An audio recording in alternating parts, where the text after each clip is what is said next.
Hey everyone, I'm Bruce, and this is going to be a video of me scrolling through Twitter. I made a bet with a buddy of mine that I could make a video at least as interesting as his video. He films himself playing Pokemon, and I am going to film myself scrolling through Twitter. So hopefully we're going to make this interesting. I have about 3,000 subscribers, I think, or maybe 2,500, something along those lines. Can look it up really quickly before we begin. 2614 subscribers, that's legit.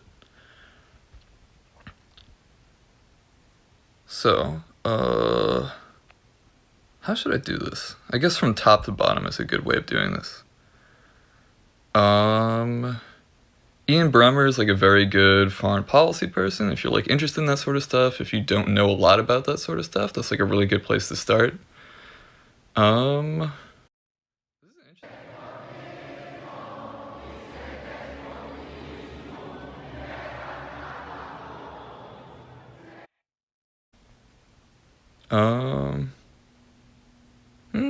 feel like that's not like worthy. It's still interesting. Let's see. If you don't know Charlemagne, Charlemagne is a very popular radio host. Generally speaking, though, like anyone who just links to Instagram on their Twitter is sort of lame. Like I try to avoid people who do that constantly. Joe Budden is a podcaster who's sort of similar to Charlemagne. He's sort of like a hip hop pundit. If you know the song "Pump It Up," like it was very popular in the early 2000s, like "Pump It Up," you would recognize it if you heard it. I'm not doing like a very good imitation. But anyway, he, that song came out in 2003 or whatever, and then he was on reality TV for a while. And now he is a very popular podcaster. I think he has like 1 million followers. Exactly 1 million, yeah. I don't know if it'll say the exact number, but roughly 1 million, I guess. Deloitte US Energy. Tracking the trends in mining. I don't know anything about mining, but be interested to learn about that. Ken Montgomery is a lawyer. If you've seen the show The Night Of on HBO, John Turturro's character was based in part on Ken Montgomery. Yeah, especially if you're a Riz Ahmed fan. I think he was in Star Wars. He's like become very popular since the show came out. But yeah, I think The Night Of was 2015. It was like a miniseries on HBO that was super interesting.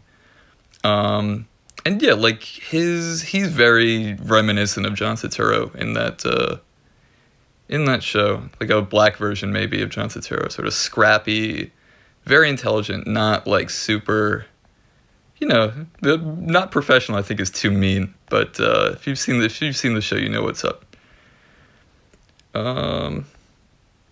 Yeah, there's him quoting Trump. This is like not a particularly interesting tweet. That being said, it is interesting that he's in Florida right now. I don't know what brings him to Florida because he's based in New York. I don't know why I'm seeing an ad for this. This is like not particularly interesting.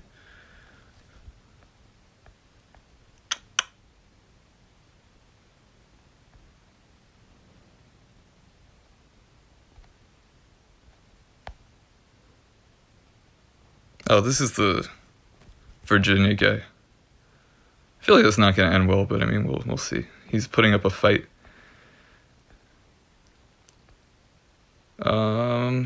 Dr. Steve Perry, I've been following this guy for a while. Charlemagne retweeted him. Charlemagne, as I just mentioned, is a very popular radio host.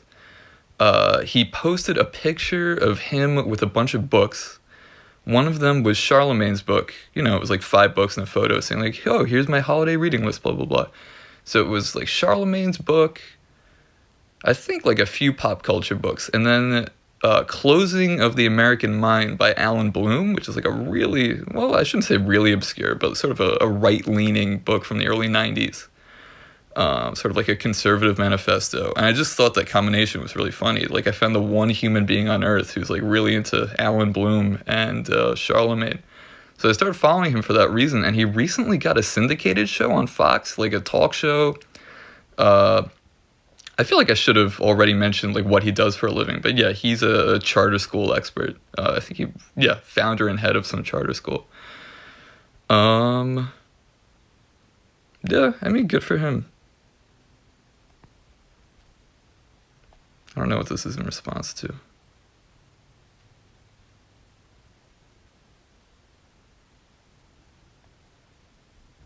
Yeah, I mean, a lot of his criticisms are super legit. I mean, I don't know much about his charter school in particular, but have you seen, what was that movie?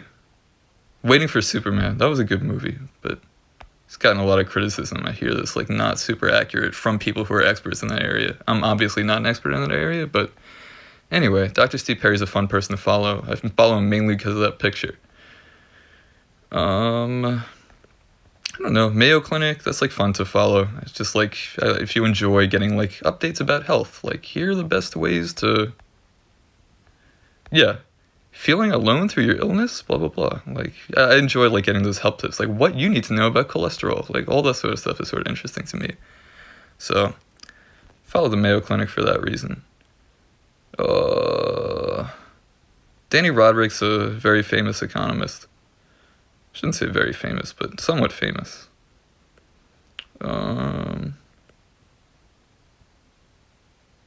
Revealing our own stereotypes. I don't want to read about that. Ezra Klein I have very mixed feelings about. I don't know if you're familiar with Vox, but sort of like a center-left. Wu-Tang Financial, if you're like a finance Twitter person, Wu-Tang Financial has like a really good sense of humor. And it's like surprisingly wonky as well. I don't know. I'll scroll through, I'll find one that's particular. This was not particularly clever, but I just thought it was funny. Because I did read an article recently about like some dude who made 90 grand a year who was complaining he was broke. Like, and it was some guy in Virginia, like it wasn't some guy in Manhattan, but.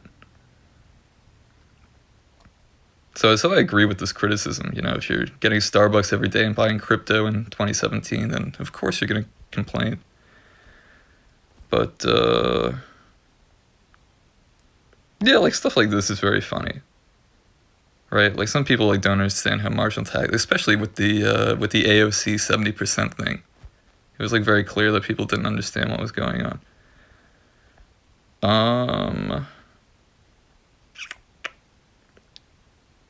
Noah Smith is economics writer for Bloomberg. He's like very witty, maybe like further left than most people, but very Twitter savvy as well.